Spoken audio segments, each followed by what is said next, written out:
नमस्कार। नर्मदे हर। नर्मदा परिक्रमा एक विलक्षण अनुभूति के 35वें खंड में 35वें पर्व में 35वें भाग में मैं डॉक्टर सुरुचि अग्निहोत्री नाइक आपका स्वागत करती हूँ। आज जो अनुभव कथन हम आगे बढ़ाने वाले हैं उसके पहले पिछले पर्व में पिछले भाग में मैंने आपको हनुमान जी का एक ऐसा अनुभव बताया था जिसके बाद उस अनुभव से बाहर निकलना मेरे लिए मुश्किल हो रहा था। अब मैं कांद्रोस के आश्रम में पहुंच चुकी थी और वहां मुझे किसी ने आवाज दिया था, या सुरुचिता याल्यात का तुम्हें मैंने आपको बताया था। एक तो पहले से ही मेरे मन की अवस्था भावों से भरी हुई थी और ऐसे में सामने वाला इंसान मुझे मराठी में आवाज दे रहा है, वो भी गुजरात में, ये मैं समझ नहीं पा रही थी। लेकिन ये सच था, जो काका वहां बैठे हुए थे वो थे अरविंद काका मुए। जब मेरी परिक्रमा होने से पहले अरविंद काका मुए जी के यहाँ उनके परिक्रमा के अनुभव सुनने के लिए मैं गई थी और उन्होंने मुझे कहा था, ताई आप तो इस साल ही परिक्रमा में चले जाओगे। मला तर वाटतंय सुरुचिताई तुम्हाला इतकी इच्छा होते परिक्रमेची की तुम्ही याच वर्षी परिक्रमेला जाल।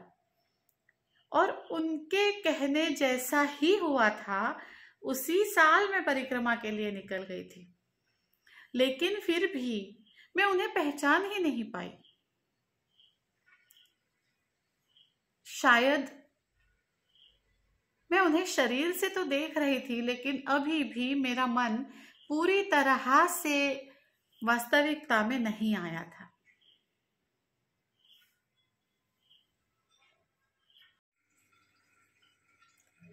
मैं अरविंद काका से मिली तो सही,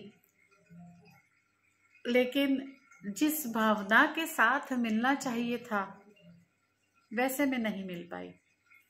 और पता नहीं क्यों मैं उस अनुभव से बाहर ही नहीं आ पाई। ऐसे में ही मुझे ये भी पता चला कि मुझे बुखार है। मेरा शरीर थका हुआ सा लग रहा है, मेरा मन थका हुआ सा लग रहा है और मैंने निश्चय किया कि मैं कल आगे नहीं जाऊंगी, मैं यहीं रुक जाऊंगी। तो अब तक जो लोग आगे पीछे करके मेरे साथ थे, कल उनका भी साथ छूट जाएगा। वैसे तो मैं अकेले ही चल रही थी, लेकिन ऐसा हो जाता था कि मुकाम पे हम लोग एक साथ मिल जाते थे। ठीक है, ये मैंने सोचा है कि मुझे यहाँ रुकना जरूरी है, तो ये मेरी सोच है, इसके साथ साथ ये मैया की भी सोच होगी। लेकिन ऐसा हुआ नहीं। हुआ ये कि पता नहीं क्यों वो सारे ही लोग जाते जाते फिर वहीं रुक गए। किसी ने कहा नहीं हम तो जाएंगे, हमें तो जाना है। मैंने कहा मैं तो नहीं आ सकती, थकी हुई हूँ, मैं आज विश्राम करूंगी। सुबह उठ के देखा तो पता चला कि जो जाने वाले थे उन्होंने सोचा नहीं, हमने भी सोचा आज हम यहाँ विश्राम कर लेते हैं। और ऐसे 8-10 लोग उस दिन वहीं रुक गए। फिर तीसरे दिन हम वेणुग्राम के लिए आगे निकले। तब का एक किस्सा बताती हूँ। अनुभव तो नहीं कहूंगी इसे मैं, लेकिन हाँ, अनुभव के तौर पर ये जरूर बताना चाहूंगी कि ऐसे अनुभव जब आते हैं तब राष्ट्रीय एकता कहीं जगह पे आज भी है ऐसे लगने लगता है। और इसके साथ ही एक थोड़ा सा मजेदार सा किस्सा बताती हूँ। हम आगे गए तो एक पेड़ के नीचे, मैं फिर अकेले ही चल रही थी और ये जो लोग थे वो मेरे आगे आगे चल रहे थे। एक पेड़ के नीचे एक मुसलमान भाई बैठे हुए थे। उनके पास ढेर सारे बिस्किट थे। पहले मुझे लगा कि शायद उन्होंने दुकान लगाई हुई है। उन्होंने जैसे मुझे देखा वो 2-3 बिस्किट के पुड़े लेके मेरे पास आए। उन्होंने कहा, माता जी आप परिक्रमा में हैं? मैंने कहा हाँ। ये लीजिए बिस्किट। मैंने कहा बाबा जी बिस्किट? तो उन्हें लगा क्योंकि वो मुसलमान हैं शायद मैं उनसे बिस्किट नहीं लूंगी या उनका छुआ मैं नहीं खाऊंगी या ऐसे कुछ उन्हें लगा। तो उन्होंने कहा, माता जी अब जन्म से तो मैं मुसलमान ही हूँ, लेकिन मैं भी नर्मदा मैया का भक्त हूँ। मैं तो चाहता हूँ कि परिक्रमावासी मेरे घर आए रहे, लेकिन मैं ये भी जानता हूँ कि ये मुमकिन नहीं है, मेरे घर में ये नहीं आएंगे। यकीन मानिए माता जी मैं मांस मच्छी नहीं खाता। उनके भाव देखकर मुझे लगने लगा कि श्रद्धा तो श्रद्धा है। और मैंने उनसे बिस्किट ले लिया। अब जब हम रास्ते में चलते हैं ना तो बहुत से लोग बहुत बार बिस्किट देते हैं और बहुत सारे बिस्किट जमा हो जाते हैं। मैं क्या किया करती थी, मेरे पास जितने बिस्किट जमा होते थे, मुझे तो बिस्किट खाने का शौक है नहीं, कभी कभार भूख लग गई 2 बिस्किट 3 बिस्किट खा लिए और बचे हुए बिस्किट में मेरे पास रख देती थी। और कोई छोटा बच्चा दिखे या किसी के घर अगर चाय पानी के लिए बुलाए, वहां पे कोई छोटा बच्चा हो तो मैं उसके हाथ में बिस्किट थमा देती थी। अब हुआ ये कि इन बाबा जी ने 3-4 बिस्किट मुझे दिए। बिस्किट के छोटे छोटे जो पैकेट्स होते हैं वो मुझे दिए। अब 3-4 मेरे पास पहले से 5-6 पड़े हुए थे, ना लेती वो भी अच्छा नहीं लगता, तो मैंने ले तो लिए। और आगे जाकर के एक आश्रम मिला मुझे। मैंने सोचा ये इतने सारे हैं, मैं एक एक कहाँ किसको बांटूं। तो मैंने वो आश्रम में वो बिस्किट के पैकेट्स रख दिए। अब देखिए मैया जी भी क्या कैसे खेल खेलती है। मैं तो बड़ी खुश हो गई कि अब ये बिस्किट के पैकेट संभाल के रखने होते हैं, टूट जाते हैं। टूटा हुआ बिस्किट का पैकेट किसी को दे अच्छा भी नहीं लगता। तो मैंने सोचा चलो कितना अच्छा हुआ, आश्रम है, कोई ना कोई आएगा, किसी ना किसी को बिस्किट के ये पैकेट काम में आएंगे। और वहां पे कोई था नहीं वो बिस्किट के पैकेट रखने के लिए, तो एक टेबल रखा हुआ था। मैंने उस टेबल पे बिस्किट के पैकेट रख दिए। वो जो आश्रम की देखरेख करने वाले थे वो गार्डन में थे और मैंने कहा मैं जाते जाते उनसे मिल लूंगी। और मैं वहाँ भोजन तो शादी के लिए रुकी हुई थी, मैंने वहाँ बिस्किट के डिब्बे रख दिए और अब मैं उनसे मिल करके फिर आश्रम के बाहर जाने लगी। मुझे याद है मैंने कुछ 6 से 7 बिस्किट के डिब्बे रखे हुए थे वहाँ पे, छोटे छोटे जो इतने इतने 5-10 बिस्किट जिसमें होते हैं ना वो वाले। और जो देखरेख करने वाले थे आश्रम के, मैंने उनसे आज्ञा ली तो उन्होंने कहा माता जी रुक जाइए। और उन्होंने एक थैली जबरदस्ती मेरे हाथ में दी, माता जी ये तो ले जाइए, आप रास्ते में जा रहे हैं। और थैली जो थी वो प्लास्टिक की नहीं थी, कपड़े की थैली थी और उसके अंदर क्या है मुझे बाहर से दिख नहीं रहा था। अब इतनी प्यार से उन्होंने थैली दी तो मैंने रख ली और बाहर जाने के बाद मैंने देखा थैली में क्या है। पता है थैली में क्या था? 15 से 20 बिस्किट के छोटे छोटे पैकेट। देखो मैया ने कहा था मैंने तुझे दिए तूने वापस कर दिए, अब डबल लेके चल, इतना तो बोझा तुझे लेके चलना ही पड़ेगा। है ना मजे की बात? अब ये जो बिस्किट के छोटे छोटे डिब्बे थे वो आगे 12 से 15 दिन तक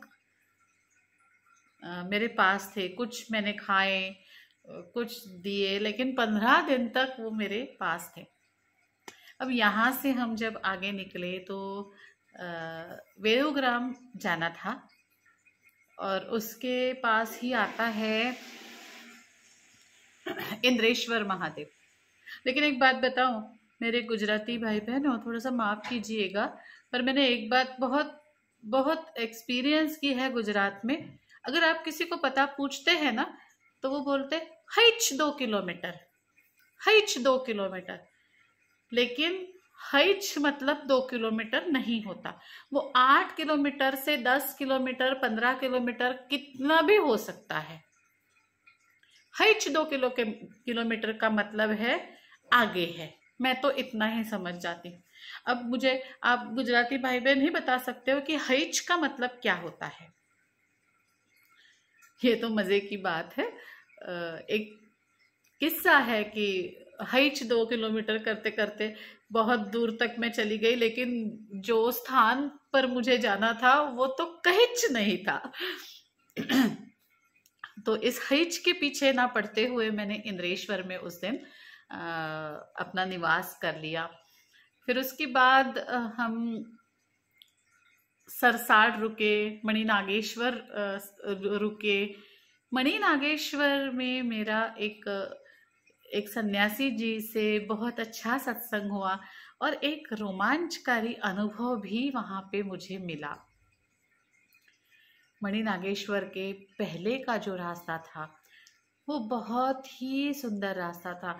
आज भी मेरे आंखों के सामने वो दृश्य आ रहा है। दोनों तरफ बहुत अच्छे से पेड़ थे, बाजू से छोटा सा पानी का नहर बह रहा था, उसमें से कल कल कल कल कल कल मानो नर्मदा मैया ही हो वैसी आवाज आ रही थी। वातावरण बहुत ही प्रसन्न था। बीच में ही मुझे अभी ठीक से वो जगह का स्थान का नाम याद नहीं है, लेकिन बहुत बड़ा सा मंदिर भी था। बहुत शांत जगह थी और चलते चलते जो आनंद आ रहा था वो बहुत अलग था। कैसा होता है ना, जब हम कहीं जंगल से जाते हैं तो कई बार डरावना सा अनुभव आता है, कई बार कुछ गूढ़ सा भयानक सा अनुभव आता है, कई बार शांति तो होती है लेकिन प्रसन्नता नहीं होती। लेकिन यहाँ पे बहुत प्रसन्नता थी। जो नैसर्गिक आवाजें थी पंछियों की वह भी आ रही थी, साथ में नहर बह रहा था और बहुत ही रमणीय सा उत्साहवर्धक यह वातावरण था। मणिनागेश्वर में एक चीज और हुई, बताओ।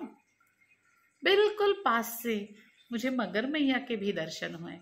लेकिन उसके पहले मणिनागेश्वर का उन सन्यासी महात्मा का अनुभव बताती हूँ।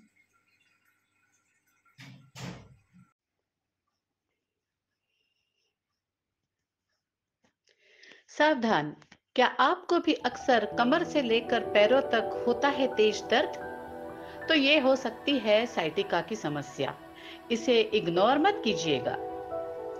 ये एक बहुत ही गंभीर समस्या है। दरअसल कमर से संबंधित नसों में से अगर किसी एक नस में भी सूजन आ जाए तो पूरी पैर में कमर के नीचे तक असहनीय दर्द होने लगता है, जिसे साइटिका कहा जाता है। तेज दर्द के साथ साथ साइटिका में कभी कभी झंझनाहट भी महसूस होती है और कभी कभी पैर तो जैसे निर्जीव हो जाते हैं, यानी उसमें कोई जान ही नहीं रहती।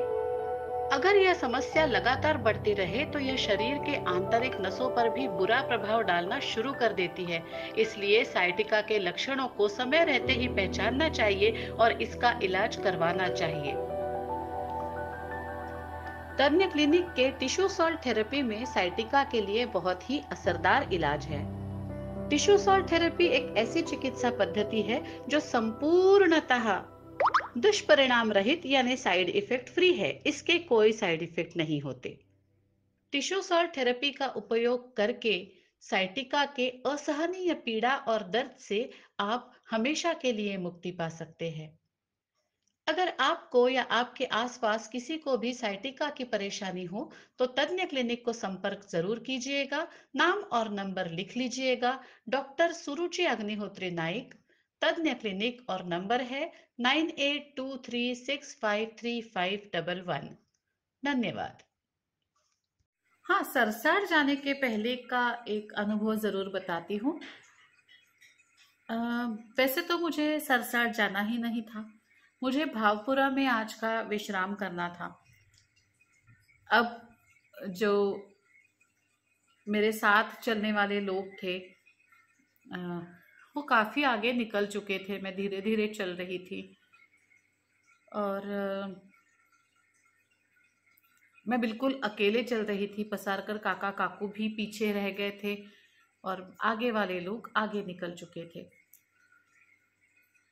मेरे सामने दो मध्य प्रदेश के परिक्रमावासी चल रहे थे, जिनकी गति भी बहुत तेज थी। मैं उनके पीछे पीछे पीछे पीछे चल रही थी। अब मार्ग, परिक्रमावासी जा रहे हैं तो मार्ग तो वही होगा। और ये सोचते सोचते मैं बिल्कुल सुनसान से रास्ते पर आ गई। आजू बाजू में खेत थे। समय भी 3-4 बजे के बाद का हो गया था। अब क्या किया जाए मुझे समझ में नहीं आ रहा था, क्योंकि अब जल्द से जल्द मुझे अपना जो निवास का स्थान है वहां जाना था, क्योंकि आगे निवास का स्थान कितना दूर है ये पता नहीं था। रास्ते में पूछने वाला भी कोई नहीं था। और ऐसे में हुआ यूं, दोनों तरफ पहाड़ियां हैं और बीच से मुझे जाना है। वो परिक्रमावासी भी वहीं से गए थे। पहाड़ियां काफी पास थी। और अब हम मराठी में उसे घ कहते हैं, हिंदी में उसे क्या कहते हैं मुझे शब्द नहीं याद आ रहा है। जब दो दो टेकड़ी कहूँ या टीले कहूँ, दो टीले बिल्कुल ऐसे पास पास में होता है और बिल्कुल ऐसे छोटा सा रास्ता बीच से गुजरता है, उसे क्या कहते हैं आप मुझे कमेंट करके बताइएगा। तो वैसा रास्ता था। और उस रास्ते से जब मैं जा रही थी तो वहां बहुत सूनापन मुझे महसूस हो रहा था।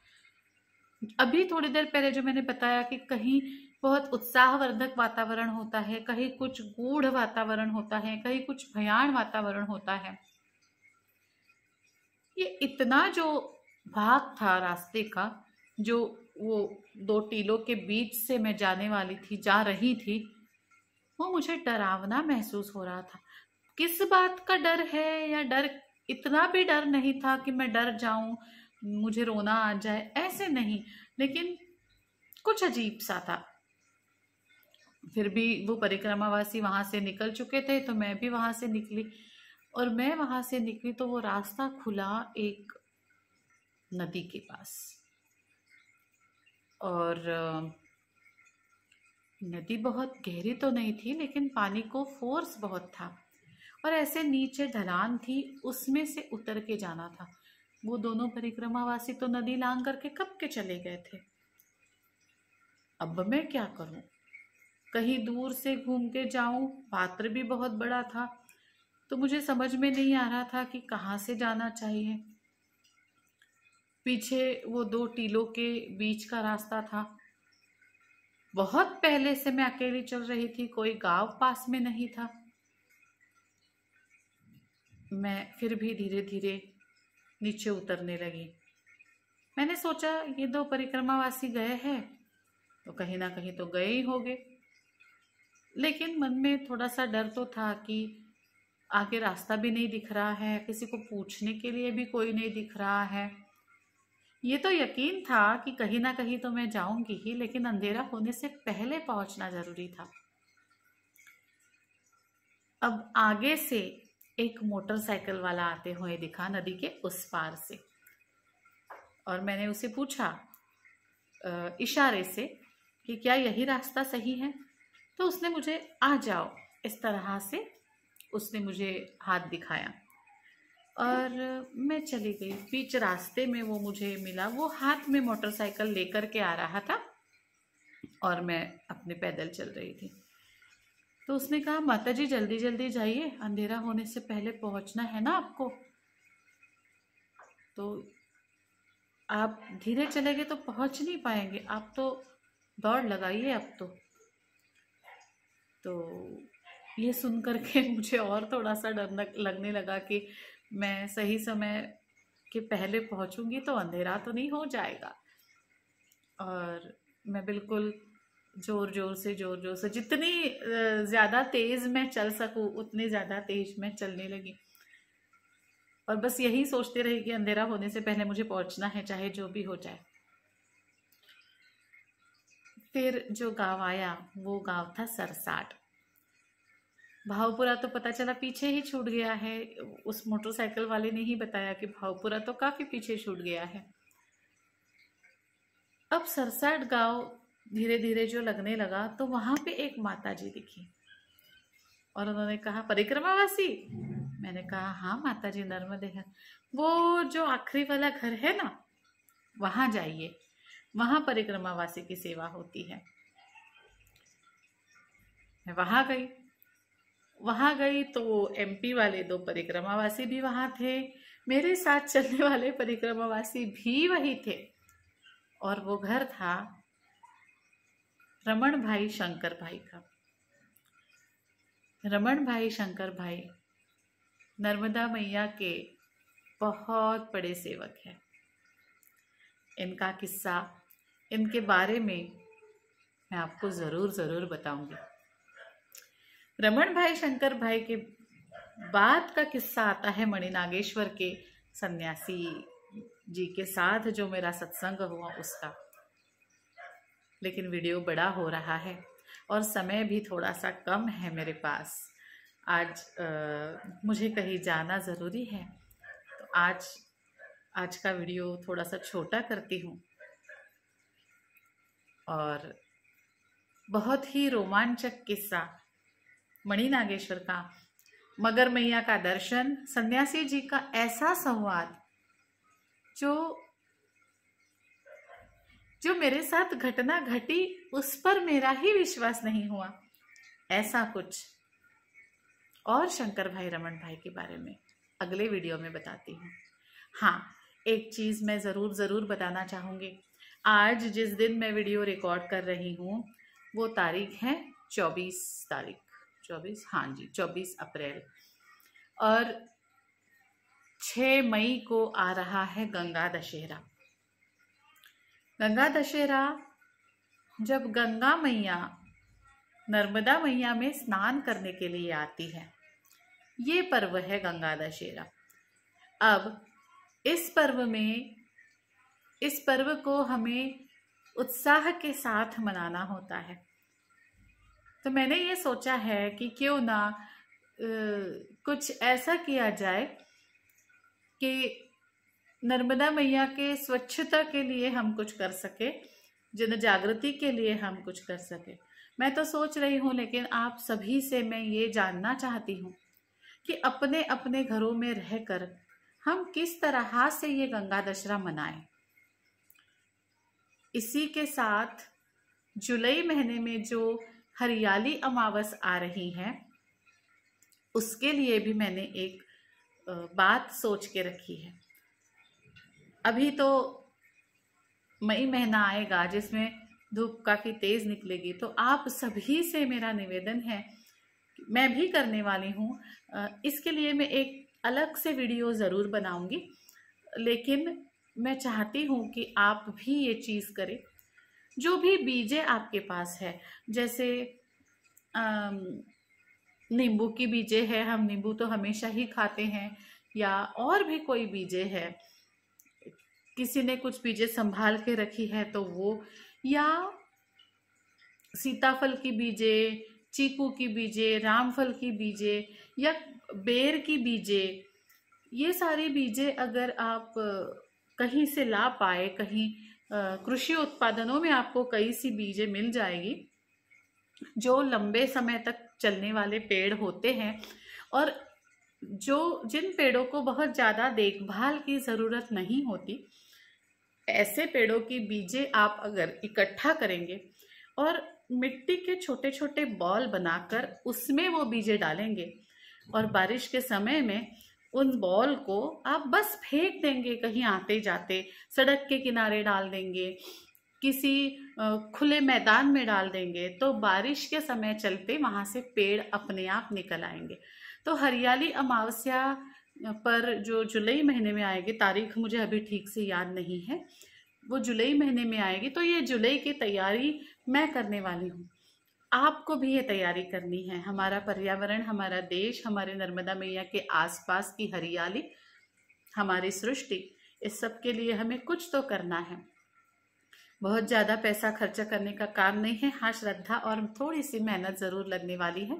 किसी कृषि उत्पादन की दुकान से आप कुछ बीजे ले आए और गीली मिट्टी के ऐसे गोले बनाकर उसमें वो बीजे आप दबा दें और वो गोलों को आप सुखा दें, ताकि उन्हीं गोलों को, जिसे हम सीड बॉल कहते हैं, उन्हीं गोलों को हम बारिश के मौसम में खुले मैदान में सड़क के आजू बाजू फेंक भी देंगे तो भी वहां से पेड़ निकल के आएंगे। और हम क्या कर सकते हैं, हमें 2 चीज़ें सेलिब्रेट करनी है, एक गंगा दशहरा और दूसरी है हरियाली अमावस्या। तो मेरा तो ये मानना है कि अलग अलग तरीके उभर के आएंगे। ये मेरे सोच विचार में ये चीज़ उभर के आई। आपके सोच विचार में क्या आ रहा है, मुझे कमेंट में लिख करके ज़रूर भेजिएगा। और इस वीडियो को लाइक कीजिएगा, शेयर कीजिएगा, चैनल को सब्सक्राइब कीजिएगा और थोड़ा सा इंतज़ार कीजिएगा अगले वीडियो का। तब तक के लिए नर्मदे हर, नर्मदे हर, नर्मदे हर।